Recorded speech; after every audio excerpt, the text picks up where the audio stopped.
Hey guys, welcome to my YouTube channel. Today, I want to talk to you about my experience that I had with COVID-19. I started having the symptoms around the end of May, between May 27th on forward. It was a really odd and scary moment because, well, first of all, I didn't know how I got it. I didn't know where I got it from or from who. It was the last thing I remember was coming from work, and the weekend started passing by, and then I started having a pain on my stomach, and I just thought, oh, I guess because I didn't eat or anything. But this as the day kept going on, I started getting worse. I didn't want to eat. I didn't want to do anything. I lost my smell, my taste, and then I started developing a headache. I had a fever then, and then that's when I figured out, oh, I guess I have the virus. A few days later after that, I went to go get tested. Turns out I had the virus. It was pretty shocking when I found out because, like I said, I didn't know how I got it or who I got it from. It was odd because, all those times I just started feeling better. It was only that week that I started feeling bad. Then after the week by, it was just normal. I had energy, I could eat, I could smell afterwards. So, I started feeling better. Every 2 weeks, I would go and get tested. I would still come out positive. Now, that confuses me because, okay, so I stayed in quarantine. I never went out when I was in quarantine. So how is this possible? So I called a doctor, and the doctor told me that for some people, it stays with them longer. I'm like, okay, that's fine. 4 weeks ahead, I went to do another test. Turns out I got positive again. So that was my second time taking it. So I waited more. A third time I'll take it, still positive. So I'm just like, you know what? It's just odd. I mean, if I have it, I have it, but I never showed any symptoms or anything. It was only that first week that I felt bad.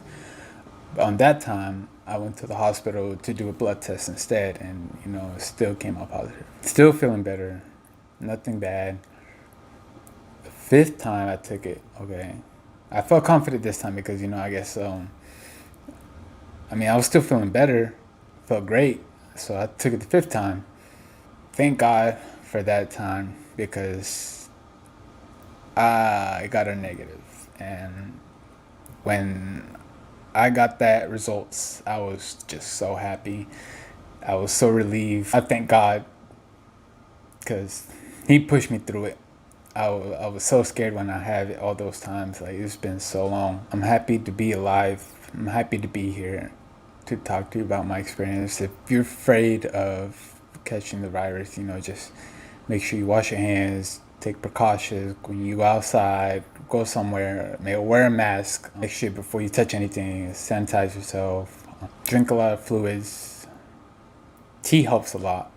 When I was in a situation where I had the virus, I drank a lot of tea. Every night before going to bed, I drank tea. I remember the first week I had it, my mom gave me a care package. She brought a cooler, and in it was like drinks, food, snacks, everything. And on top of the cooler, she had a bowl and Fruit Loop cereal in a bag, and next to it was some food, tamales, and that was good actually. Yeah, so it was just something I didn't expect, but I'm happy my mom was there and she made me feel better, and I thank God that she has the strength to do that. Also, my dad worried a lot. He cares about my health.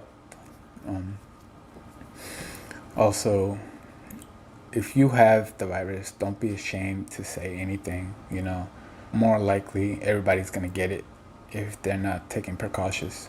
So if you have the virus, don't be ashamed. I wasn't ashamed when I had it. I mean, I was scared at first, but after a while, I didn't have any symptoms. I just kept coming positive. I stayed in my room most of the time, But, I stayed away from people because, I didn't want to affect anybody until I'm negative. And so what I did was stay away from people. As, I didn't want to go around crowds of people around there either. So I thank God. It's a really boring situation, but it's better to be safe and not anybody else that you love or care about to get it either. When I had it, I would never go near my mom or anybody else unless I'm home alone. I go around the house, see what I can do. I carry a sanitized bottle, so if I'm sitting down before I leave, I spray that where I'm sitting at or wherever around so I don't affect anybody. When my mom comes home, I stay in my room the whole time. I don't see her. I don't touch her or anything. The only way we communicated was by phone and text messages and all this and that. She would call me if I need anything. I'll tell her, no, I'm okay, thank you. But yeah, thank God that I'm better now. I know it's tough out there and it's a scary situation right now, but if we do what we're told to do, then everything should be fine. Just take precautions, take care of yourself every day. Do whatever it takes for you to be safe. Like, I couldn't imagine myself having it. Like, this is the first thing that ever happened to me in life that I got. It's really shocking. When I told my mom, she was really scared and she just couldn't believe it, and I couldn't either. So, but thank God that's over with. I'm in great health and I'm alive, thank God. I just want to thank my mom, my dad, my siblings, my friends, everybody that kept me in their prayers and kept praying to push forward, to get strength. So I want to thank everybody there. And again, take precautions. If you go out, wear a mask, sanitize, carry a sanitizer, whatever you can. Anything you touch, sanitize. I want to thank everybody, and I'm happy to be alive. I know some people are scared and they don't know what to do. Like I said, do whatever it takes for no one else to get infected. Don't be scared also. Just relax. Like I said, just sanitize yourself. Wash your hands. Stay clean. And be safe out there. That's all I got to say. I want to thank you for tuning in and for me to share my experience with you. I guess that's it for today. And I will see you in my next video.